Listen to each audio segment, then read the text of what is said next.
Selamat siang teman-temanku semua. Masih di channel yang sama. Dan tak lupa saya kembali mengucapkan selamat Hari Raya Idul Fitri. Ini hari yang berapa ini? Hari plus 6 dari Hari Raya kemarin ya.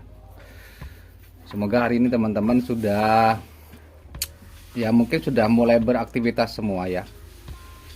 Sudah pulih seperti kondisi sebelum-sebelumnya, dan semoga teman-teman dalam kondisi yang sehat pastinya.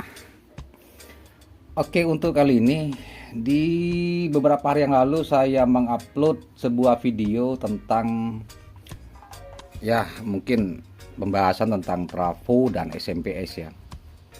Dan di situ ada beberapa dan bahkan mungkin sampai saat ini banyak komentar antara yang pro dan yang kontra. Yang pro mungkin yang sudah terbiasa menggunakan SMPS dan mungkin sudah nyaman ya.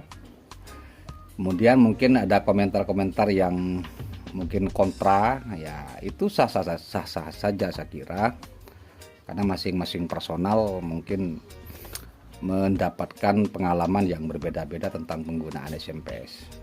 Pastinya trafo itu adalah nenek moyangnya PSU ya.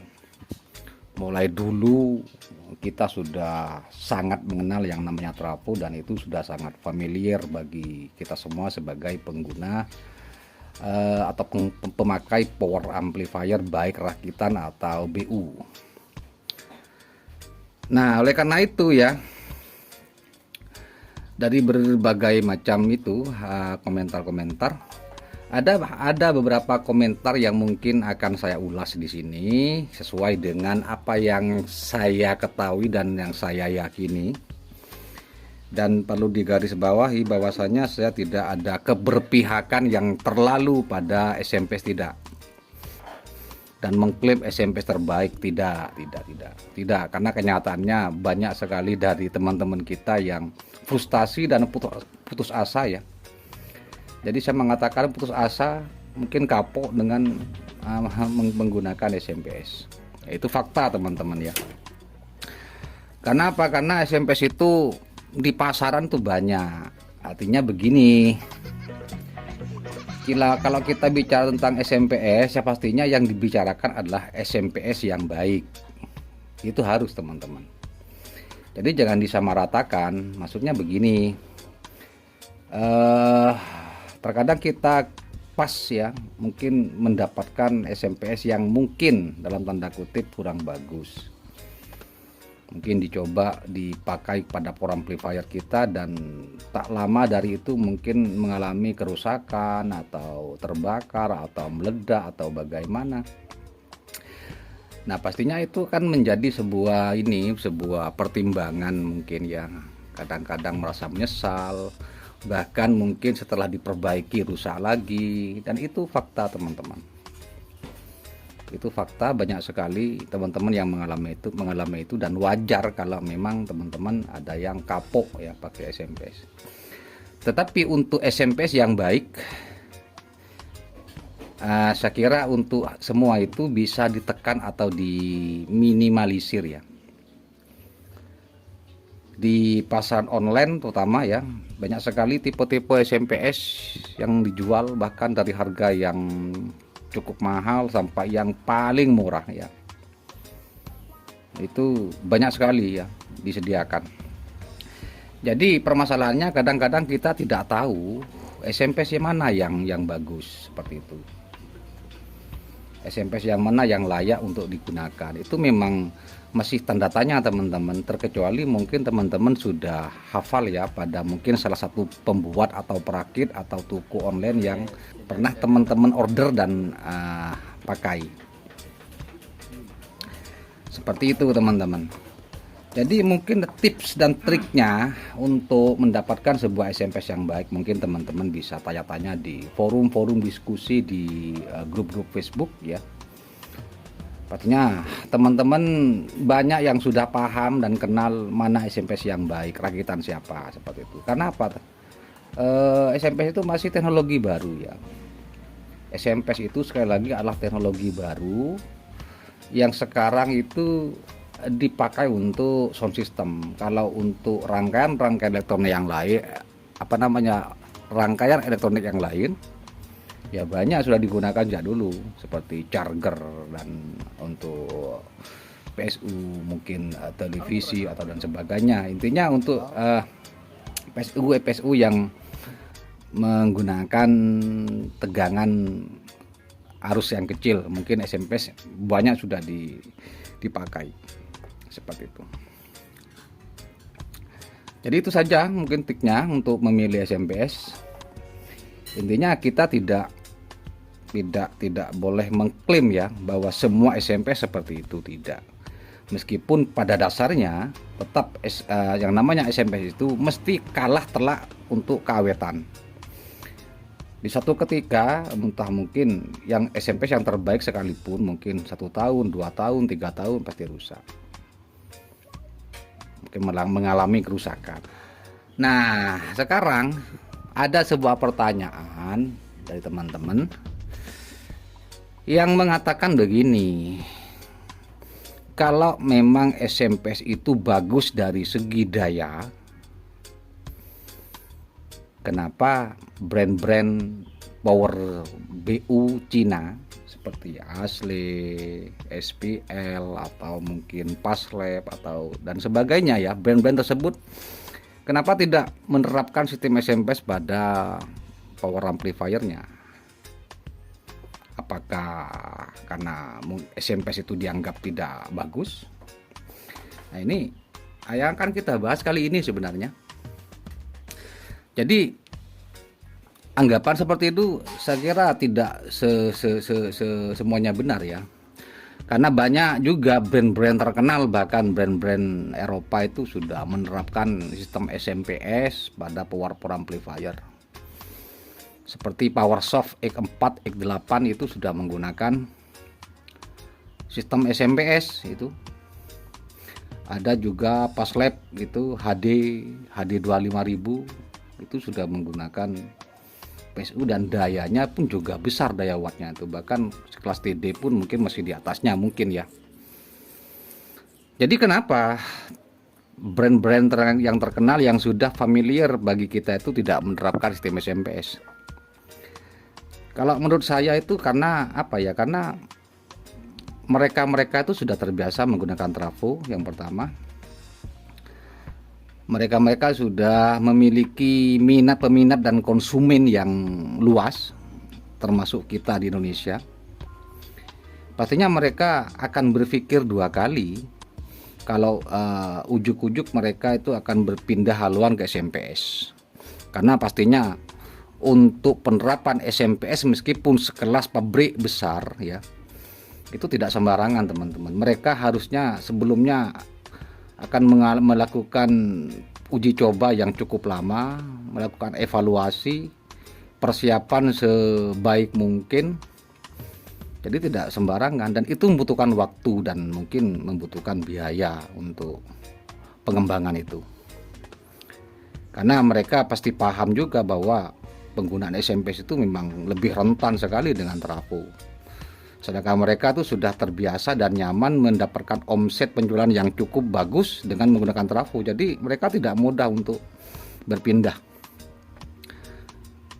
Jadi intinya bukan karena masalah SMPS kurang tidak kuat atau performanya buruk, tidak sebenarnya. Mereka sendiri pun saya kira karena memilih opsi aman saja. Mereka sudah terlanjur banyak pangsa pasar, banyak pemakai menggunakan trafo, ya mereka fine-fine saja di situ. Intinya bukan karena SMPS itu tidak mampu dari segi performa daya untuk menggerakkan sebuah power besar, tidak. Intinya brand-brand besar itu pastinya melihat karena yaitu butuh persiapan, butuh analisa. Karena SMPS itu pastinya memiliki resiko yang lebih besar ketimbang trafo. Jadi seperti itu saya kira kalau menurut saya ya, kenapa SMPA brand-brand yang sudah kita kenal, terutama brand-brand Cina itu tidak pakai SMPS. Jadi kalau teman-teman itu sudah nyaman menggunakan power trafo, ya Anda ada masalah lah, itu adalah opsi atau pilihan. Pilihan ya. Yang penting teman-teman ya nyaman-nyaman saja dengan beban bobot power yang berat mungkin sampai 50 kg ya, karena sekarang ini semakin ke depan ini seakan-akan brand-brand itu berpacu untuk membuat power yang semakin besar, artinya yang menggunakan trafo yang semakin besar juga. Kalau untuk daya ya, saya itu agak aneh juga. Kalau ada yang mengatakan SMP itu tidak kuat dari segi daya. Nah, kalau itu mungkin saya tidak setuju ya. Tidak setuju. Terlepas dari kekurangan dari SMPS, itu merupakan hal yang harus kita terima. Tetapi tidak menutup kemungkinan kenyamanan atau kelebihan dari menggunakan SMPS itu sendiri juga kita bisa rasakan dan nikmati. Seperti yang sudah saya bahas sebelumnya, bahwa SMPS itu lebih murah, lebih ringan ya. Meskipun dalam catatannya untuk potensi kerusakan memang cenderung lebih besar. Tetapi SMPS yang baik seharusnya dia tidak rewel. Kalau ya rewel ya berarti itu masih belum layak untuk kita gunakan secara profesional. Jadi kita di sini bicara tentang SMPS yang memiliki kualitas yang layak dan baik, itu saja.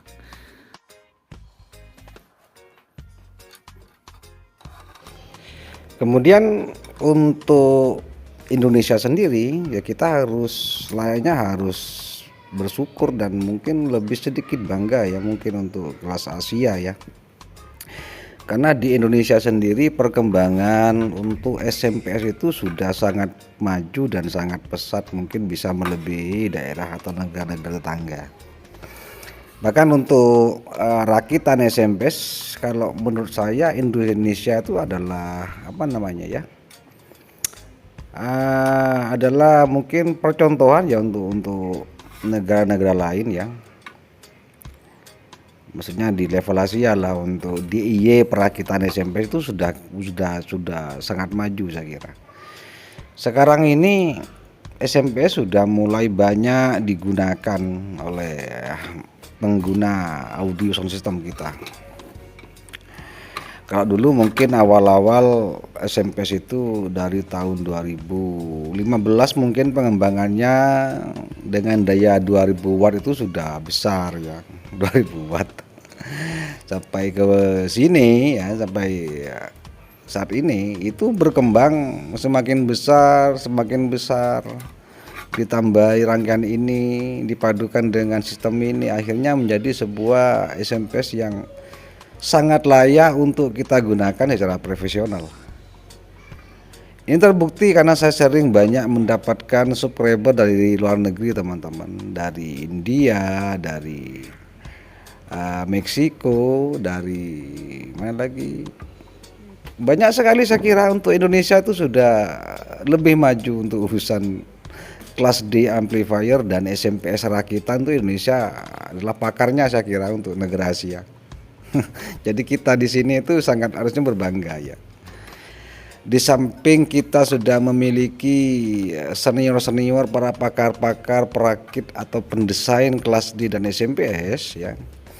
Di Indonesia itu saya kira untuk spare partnya sendiri sudah sangat melimpah ya.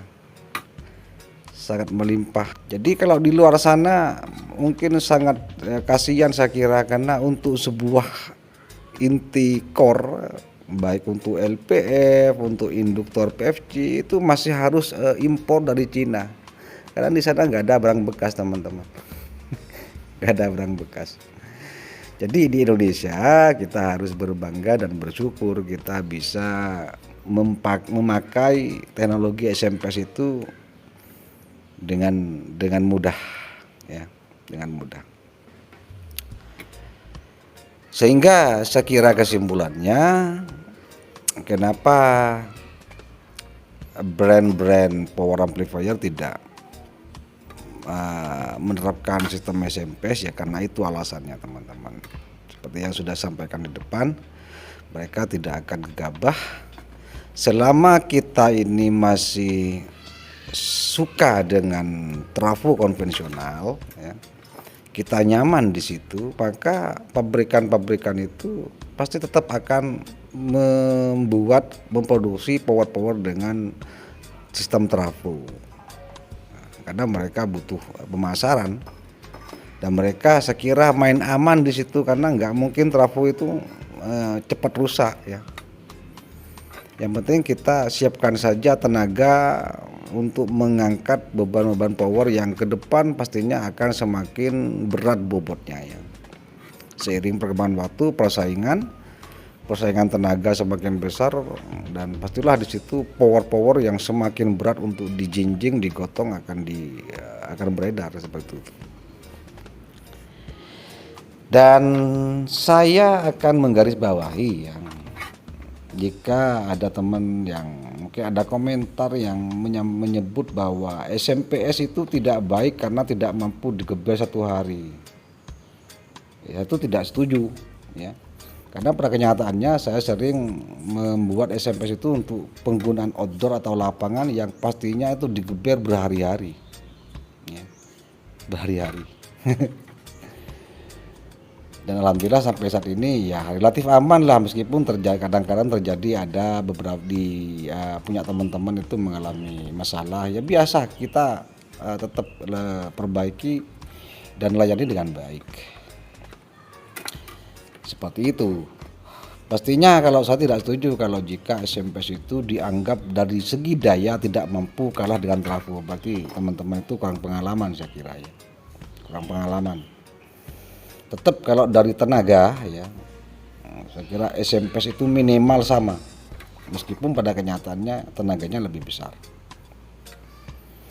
Jadi bukan karena daya, SMPS itu tidak dibuat oleh pabrik untuk power amplifier, ya karena dari segi keamanan saja mereka cari aman. Jadi mereka pastinya tidak mau sudah terbiasa dengan trafo, kemudian dia gegabah pindah ke teknologi SMPS dan kenyataannya di lapangan malah rusak, ambruk. Pastinya itu akan mencoreng nama brand mereka sendiri yang selama ini sudah dibangun bagus. Seperti itu teman-teman. Jadi saya kira teman-teman itu sudah paham, ya. Artinya meskipun tidak komentar atau pendapat saya ini benar, ya, tetapi saya kira ini sudah masuk akal, ya. Merupakan komentar yang saya kira masuk akal sebagai pertimbangan kenapa pabrikan itu tidak mudah menerapkan sistem SMPS pada power amplifier yang mereka produksi, seperti itu.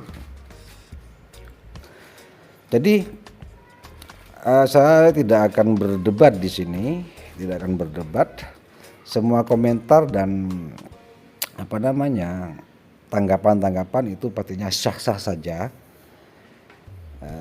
Bagi yang pro dan kontra itu sama-sama merupakan pengalaman, ya, pengalaman masing-masing dan tidak perlu didebatkan. Yang suka pakai trafo monggo silahkan menggunakan trafo, yang mungkin suka dengan SMPS dengan ya kelebihannya termasuk mampu menerima kekurangannya, ya silahkan saja. Seperti itu teman-teman. Tidak ada patokan baku harus menggunakan ini, tidak.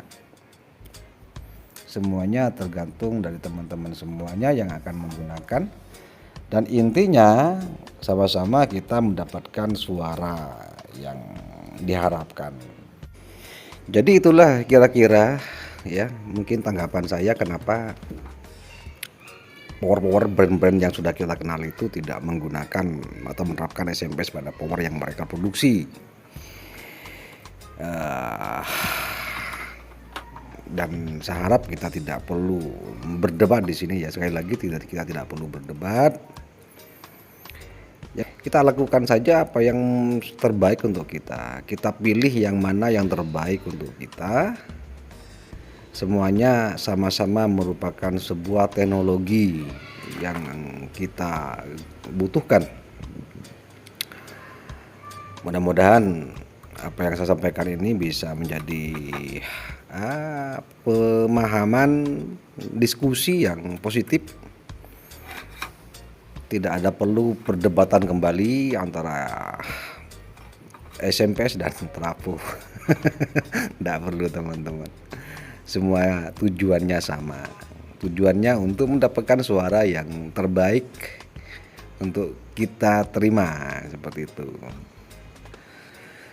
Dan apapun kenyataannya, saya tetap merakit SMPS ya, merakit SMPS untuk ya bagi mereka-mereka yang membutuhkan dan tetap percaya pada SMPS.